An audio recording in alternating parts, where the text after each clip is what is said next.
mau tua. Jikalau ini putus, kafir. Karena belum mengajak ini. Ini dia tinggal, ini masih ubud dunia, dia tertinggal. Dia tertinggal.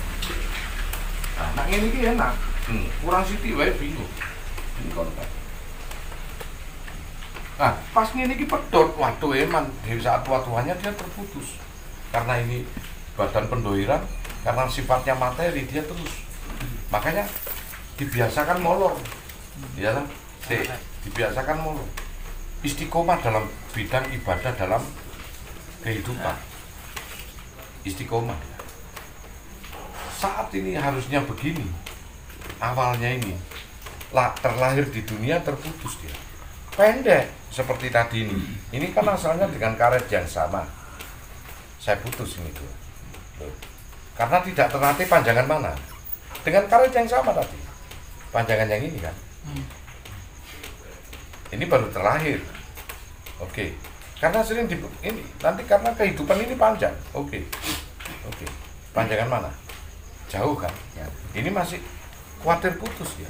Harus dilatih dia istiqomah. Harus dilatih. Ini kalau pincang loh ya. Ibadahnya pincang, hanya pendohiran saja. Nah, jikalau ini nyambung begini, maka sampai tujuannya kita.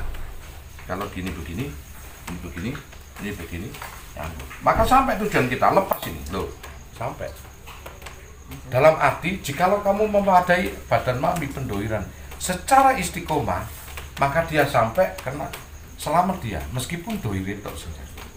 Nenek terputus kadang-kadang masa tua itu sudah kafir, lepas dari akidah.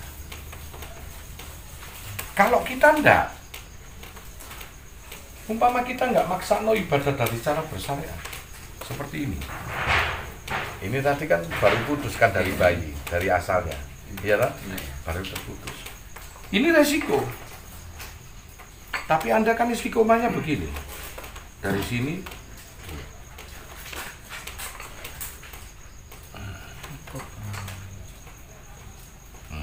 tidak akan putus. Tapi karena dibawa terus sampai ke titik pusat. Dan dia tidak merubah bentuk.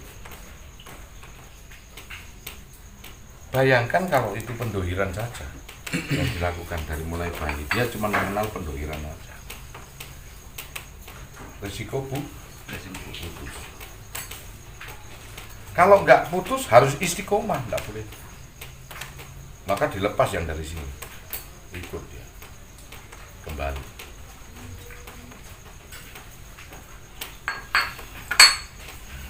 Karena awalnya kita bulat, dohir dan batin bersatu di dalam kasana fitrah. Kemudian lahir di dunia terputus masih begini. Suruh kaya apa kokon molor sulit kalau nggak dilatih. Begitu dilatih, maka ini siap untuk secara fitrahnya. Nah, katuk nih, tinggal lepas tuh selesai. Butuh latihan. Tapi kalau kita, wah bos, agak istiqomah, banyak bedanya. Dari sini harusnya jaraknya ke sini umpama melingkar ya. Harusnya jaraknya. Kalau ini sudah bisa, ini sukses dalam pendohiran, dapat syafaat. Ini nggak bisa, ini putus langsung tak pasak nosak gini. Dia diam.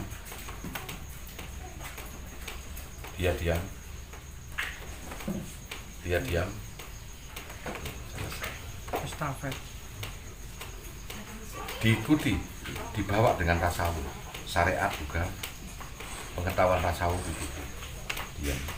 Tarik lagi, dia diam dari makomnya. Tarik lagi, dia diam. Tarik lagi, dia diam. Selesai. Bisa dengan ini yang cari pendohiran. Wis lama ya. Loh. Nah itu pedot Pak, nak tiga ini. Karena apa? Dia latih terus. Ini sulit, iki di level sak gitu mek teko sak mene guys. Harusnya apa? Harus sabar. Syariat bertauhid.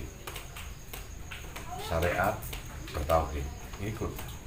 syariat, bertauhid, ya, tidak akan rusak, ya, tetap original.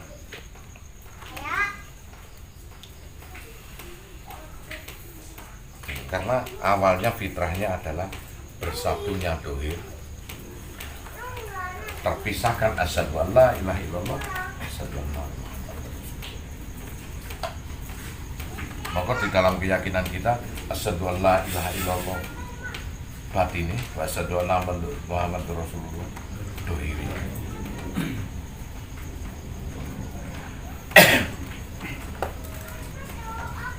Tujuannya begitu, konteks.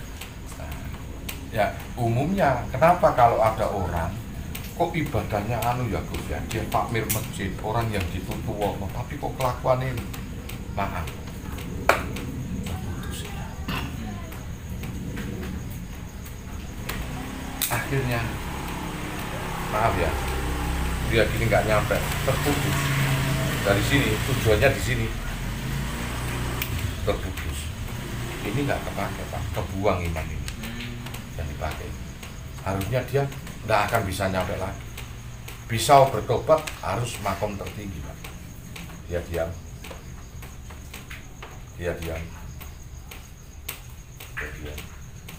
lama lagi.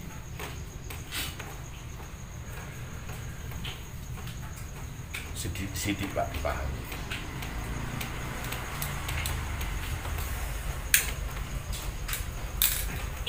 Sedikit dipahami. Makanya sangat sulit jikalau orang yang sedang bersyariat untuk pemahaman torekot hakikat. Bentangkan jarak ini kabotan Pak. Bayangkan suruh ngangkat barbel 5 kilo 100 kali, 25 kali aja wis kemeng Pak, karena nggak bisa. Kenapa sang adirai, sang binaragawan bisa sampai 200 kali? Kebiasaan istiqomah, ajak, biasa. Nanti kalau terputus sudah, dia mulai dari awal ini. Semakin pendek, semakin banyak langkahnya.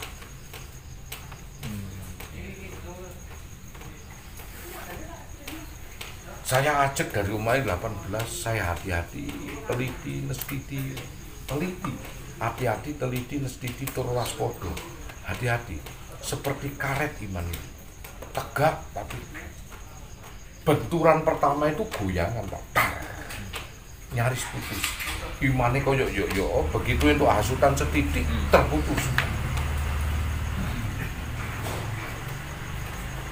Yang tidak nalar kadang-kadang gampang. Semakin bentangan itu diselentik wae iso muni Pak. Padahal nek sik ngene iki diselentik ora muni Pak. Begitu dintakno lho bunyi Pak. Tel, itu hati-hati. Suara hati sama dengan bisa dikatakan berbahaya dari di portal suatu pintu yang akan tersentuh, yang mana durasinya luar biasa.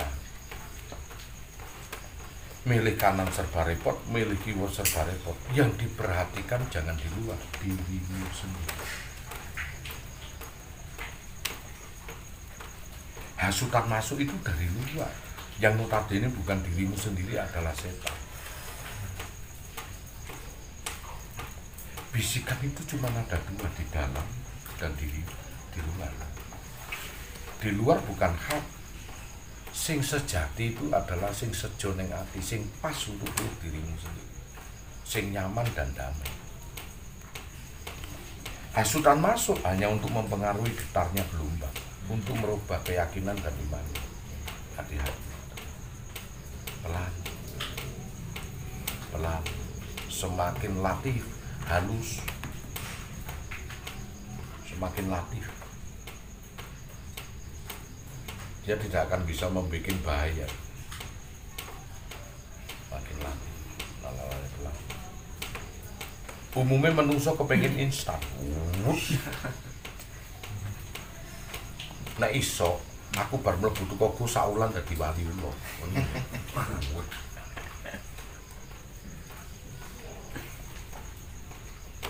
Padahal goyangan ini setiap ke atas mesti berdurasi. Coba kita naik ke atas, semakin nggak ada yang menyentuh, angin pun bisa membuat bunyi kedenguran terus. Gesekan, hentaman, jarak. Nah makanya ini kan tadabbur secara simbolis ya, bahwa dulunya saat fitrah tanpa bahasa, tanpa kalimat, hanya dengan gerak sang bayi itu orang tua sudah mengetahui karena suci. Tapi berhubung terputus nalar logika dengan batin, sang bayi itu tidak mempunyai logika, hanya dia nangis saja. Allah sudah mengetahui, sang bayi tanpa bahasa pun mengetahui bahwa aku lapar, tanpa bahasa. Maka ibu bapaknya sudah mendulang, nangis, oh ngantuk ini. Dengan lihat matanya, ibu bapaknya sudah menidurkan, menyusui.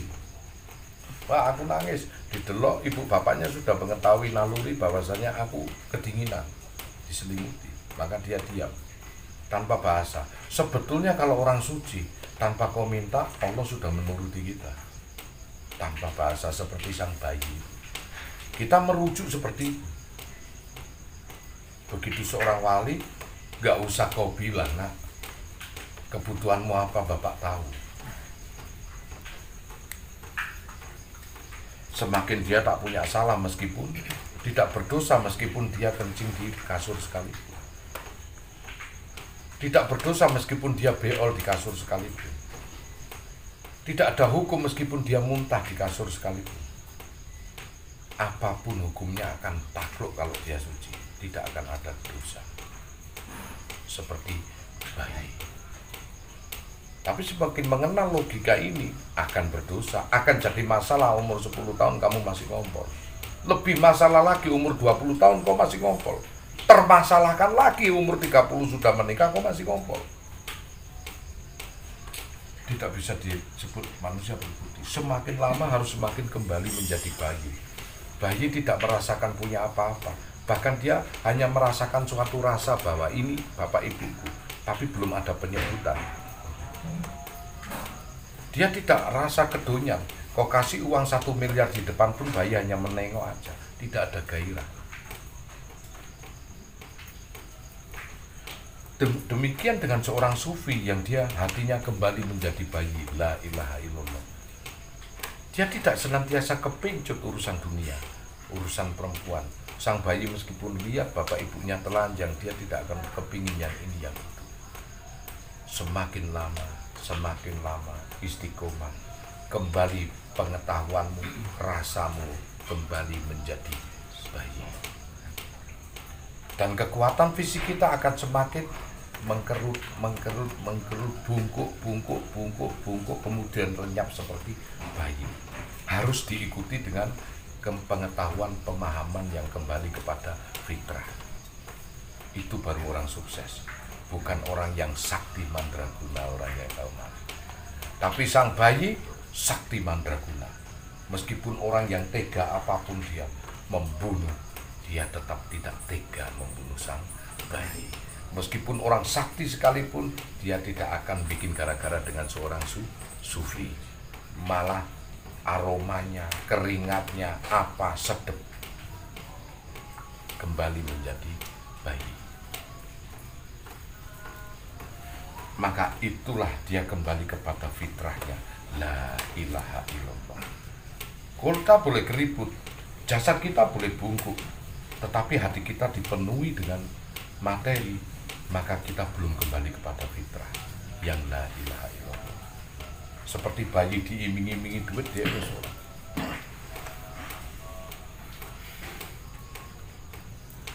Jikalau saat masih muda, usia 50, kita sudah kembali ke fitrah, siap-siap kita akan menjadi seorang insanun kamil. Itu yang tidak bisa dianulir. Orang berdosa mesti, orang mencari pahala mesti, orang mencari kaya mesti, orang mencari ganjaran mesti. Tapi bagaimana mengembalikan semuanya kepada fitrah? Meskipun kau perlinte, tapi kau hatimu bisa kau lepas fitrahnya, maka dia sebetulnya adalah seorang sang fitrah sejati kembali kepada fitrahnya Allah, maka dirinya dipenuhi Allah seperti sang bayi. Bahkan dia tidak mengingat, tidak di sini untuk dia tahu ibunya dan bapaknya. Ini sudah lost. Dia hanya tahu rasa bahwa ini orang tuaku tanpa bahasa dan kalimat. Kelak kalau kita mau sakaratul maut, ini sudah tidak mampu. Tapi ini rasa tahu, aku sedang apa. Sakarat mabuk maut mati. Mabuk. Tenangkan diri. Maka kau sedang pulih kembali menjadi seonggok bayi yang tidak bisa berbuat apa-apa. Yang bayi itu hanya yakin Allah sama itu. Allah yang menguasai dirinya, yang bertajalikan ke orang tua dan orang-orang yang akan ngomong diri. Maka diri kita akan selamat.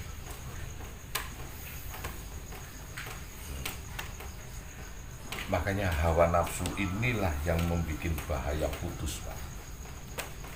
Dia tidak senantiasa meninggalkan yang bagian dari dirinya saat hilang. Tunggulah, gak nuntut kon berpikir. Tiba nong ini maka kamu di sini nunggu untuk ini meluncur, nyusul roh, angan-angan pikiran lagi. Naiklah kita di atas makom tanpa memutuskan pertalian antara dohir dan batin.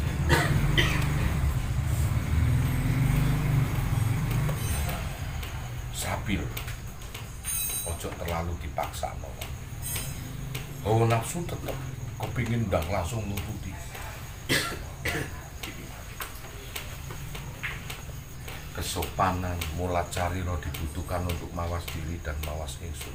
Yang membuat beban adalah rasa kedunya, rasa kemilian, rasa ubud dunia, cinta dunia, rasa ingin menguasai, rasa ingin menjadi nomor satu. Inilah beban yang sangat berat. Terlalu berat.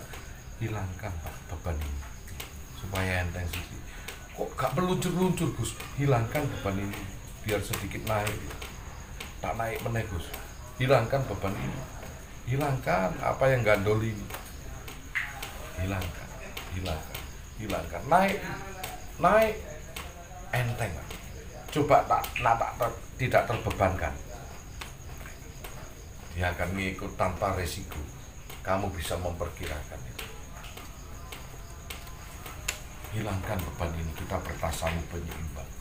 Hilangkan beban, biar gak tersiksa diri. Lumrah, dosa pun juga bikin beban, pahala pun juga bikin beban. Berserah diri kalau kita melakukan hal yang positif untuk kembali ke titik nol,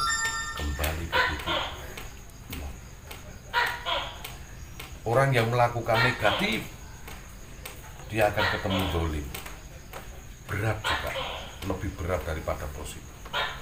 Orang yang melakukan ion positif dia akan ke titik akhlak, berat, belum bisa mengenal jati diri.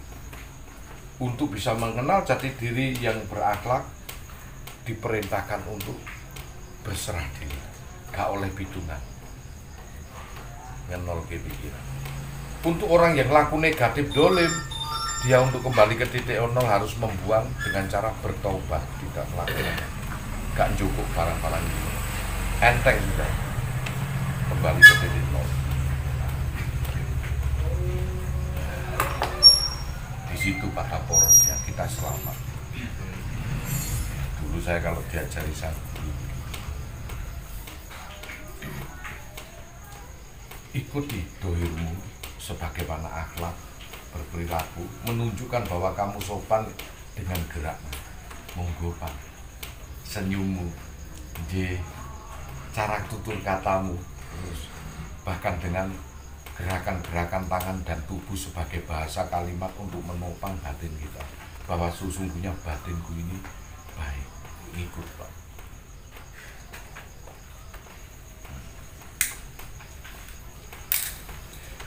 Indah, kalau hatinya indah, enak meluncuri, Pak.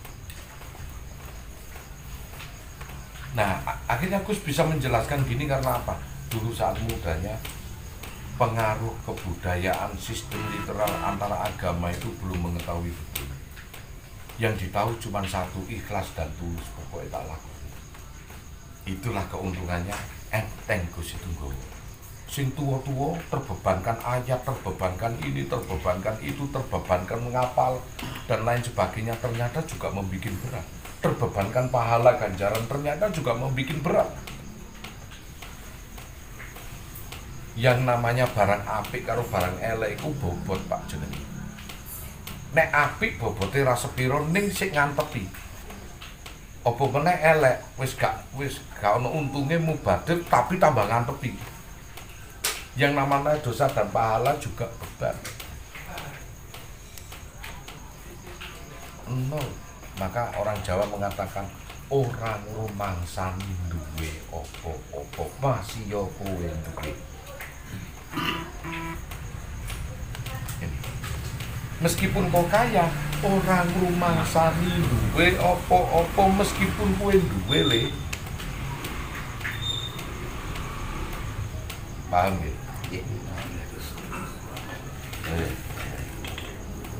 Ya nih, jadi nggak apa-apa sampean kaya nggak apa-apa. Sitok Gus minta orang rumangsanin duwe apa-apa.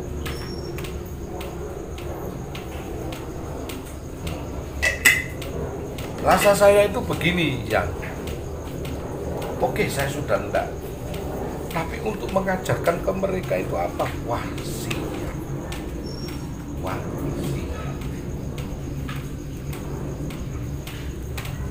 Maka saya berwasiat, papa hanya nunut aja sama mama di rumah ini. Semua milik Allah di anak-anakku. Kalaupun papa sudah tiada, semuanya estafet, ganti kamu jaga rumah, semua harta yang dimiliki papa. Papa ini cuma menjaga toh estafet kemudian dirimu. Papa tidak pernah bawa apapun, termasuk kain mori, hanya dampingi papa di makam aja. Kesananya, busananya sudah lain. Yang dibawa adalah iman akidah, kualitas yang di dalam. Yang dinamakan tasawuf adalah kesenjangan, keseimbangan ini. Inilah rasa. Itu tasawuf. Bobot kualitas yang di atas harusnya dirubah, Pak. Batinnya yang di atas. Dohiri akan itu. Kalau bersyariat ini tadi, Pak. Coba yang jadi imam ini. Oke. Berlanjut ya. Jikalau terputus apapun dari sini umpama terputus, terdoiri, masih selamat Pak. Yang teratas adalah batin. Karena kehidupan selanjutnya adalah alam batin. Usahakan jangan meninggal syariat, bawa terus supaya menjadi insanun kamil, manusia yang sempurna dengan dua ibadah yang dibawa, simbolis, statis, dan dinamis, gerak dan diam.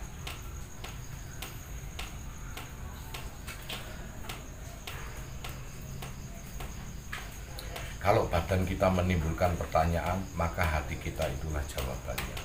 Apakah hati kita yang menimbulkan pertanyaan, badan kita yang menjawab? Solo, Pak.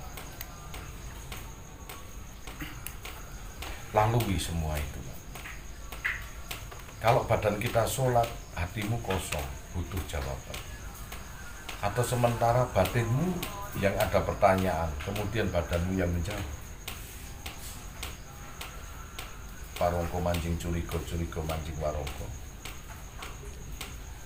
Komplit dirimu setelah tahu kamu bergerak, kemudian kamu tahu batinmu jawaban, kenapa harus sholat? jangkeplah pertanyaan dan jawaban. Poin itu tak akan ditanya oleh orang.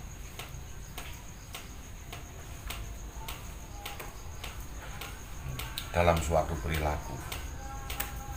Kemudian dalam gerak kehidupan, apakah hidup itu dirimu saja? Tidak, kau berdampingan dengan hidup yang lain. Namanya hoyu. Yang hoyu wa hoyu. Hidup dan menghidupi. Hidup punya anomalo, tapi hoyu akan menghidupi. Hidup kita ada berdampingan dengan hidup yang lain. Gitu. Halo. Nah, begitu Pak. Itu tadabbur tapi paham teman. Nah, sampai di sini kan sedang begini Pak. Selamat. Kenapa saya bilangkan selamat? Gak sampai pedot teman-teman Pak. Nah, entah ini Siti. Ya, dalam untuk menuju ini kurangi beban. Iya. Kalau bisa balik Pak.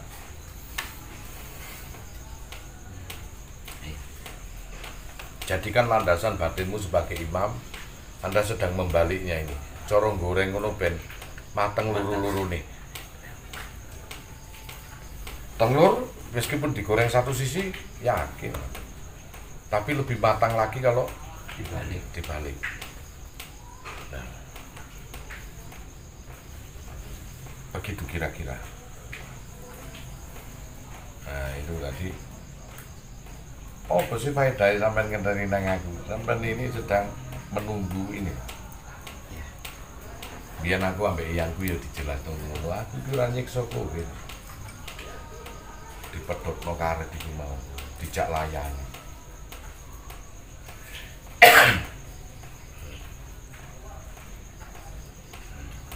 Sampai tarung layangan itu dipraktekno beberapa kali. Tarik, pedhot kalah. Tarik, pedhot kalah. Dilur menang. Sabar kadang dibutuhno urip tarung andune. Dilur menang.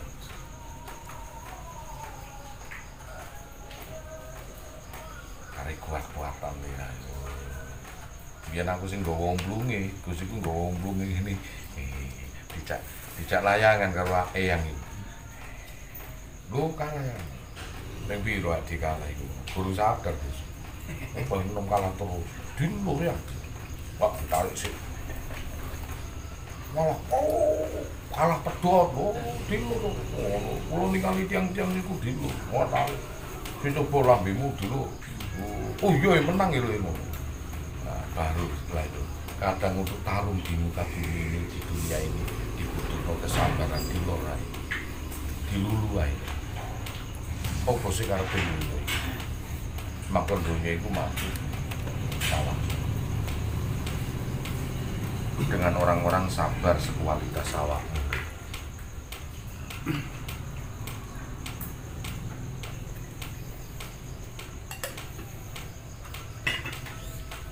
Kowe kudu nglakoni seonggok putih mlakune mundur. Iku dicikir. Maksudnya piye? Ya kaya wak kaji ngekak benang. Wak kaji pakaiane kaji ngekak benang mundur. Sing dikak iku lim karo beling. Artine zikir. Kaya wak kaji ngekak benang. Dilepok ke jikut, di PP, dinang ke disik, landep benang. Asale benang ya ora ono benine. Asale menungso ya kosong. Diiseni bling-bling-bling iku nggo tarung nang donya, diiseni Asmaul Husna. Gawe tarung. Jadi putih-putih mlaku mundur wak kaji ngekak benang. Ya kanggo bedekan iku apa? Putih-putih aku mundur. Ngono biyen guruku ngomong iku. Dijawab, "Pocong ngopo ngono kuwi?" Oh, wis ora iso wak kaji ngekak benang iku mau. Benangnya dikak muter terus tawaf. Wit situk nang wit. Latifahmu muter. Iki lho, pohon satu ke pohon satu. Sampai enteke iku minimal ping 7. Tanding le nak wis. Oh, dari meneh. Kayak no layangan tanding. Arti syariate kuwi kudu nyampe haji putaran latifah. konsep baru jalan. Di dalam dirimu juga begitu.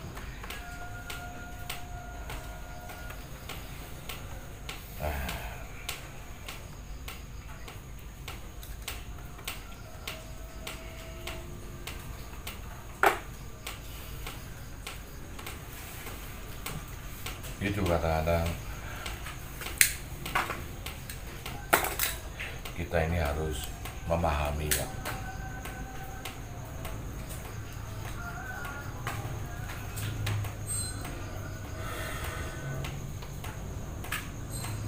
Ya wis ngono aku tak siap-siap. Ayo mau sing tak tuju melok.